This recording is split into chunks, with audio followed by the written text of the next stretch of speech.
There's nothing better than cooling off with an ice cream cone on a hot summer day. But if you don't eat it fast enough, your ice cream's going to melt. That's because the sun gives off a lot of energy. It can melt ice cream, make you sweat, and help your plants grow. But what is it that makes the sun so powerful?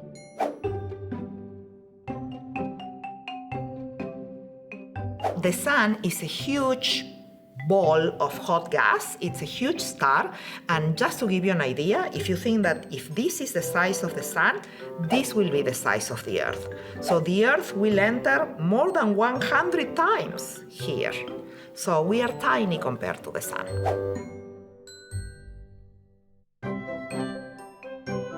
Well, no, you cannot touch the sun.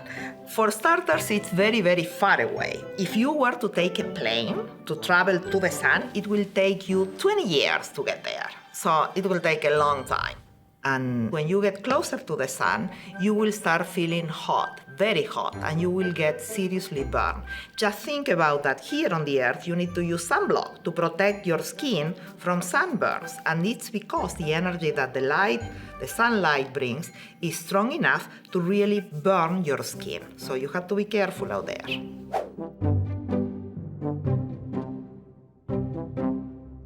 The sun is the source of life because to live, we need the sunlight. It gives us heat so we can keep warm, and it gives enough energy for the plants to grow and the animals to grow so we can have food and we can live. The sun sends this light out, and plants take that light, mix it with the soil that they are growing into, and water, and they take also a gas from the atmosphere, and they put all this together like in a big mixture, like when you are cooking and preparing a meal that you mix all the ingredients, where the plants mix all the ingredients and makes food to grow. And in the process, it releases oxygen. That's why it's so good to have plants around, because they produce the oxygen that we need to live. It makes us want to go outside and enjoy the sun more. But if the sun has the power to melt ice cream, what else can it do? Forgot about that. It turns out there's a pretty easy way to capture the sun's energy, and we used it to cook a tasty treat. It's called a solar oven, and you can make one on your own. We've provided a step-by-step video and guide to make it easier for you. Check it out after this video.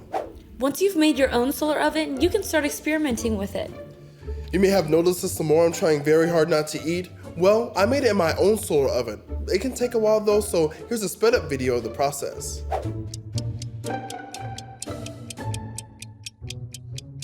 The sun can do way more than just cook food though. Let's see what else the sun's energy can power.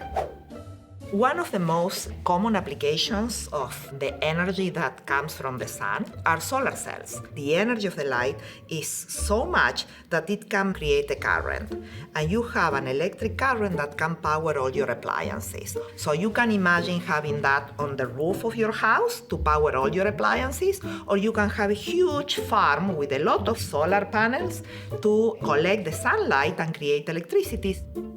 Another application is heating. You can use the energy from the light to warm water.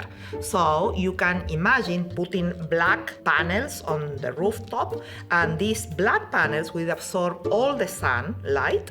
And if you below put a pipe with water, that warmth will be transferred to the water, and you will have hot water that you can use in your house. I think it's safe to say the sun plays a major role in our daily lives. And now that you have a way to capture the sun's energy, it's time to get out there and do it yourself.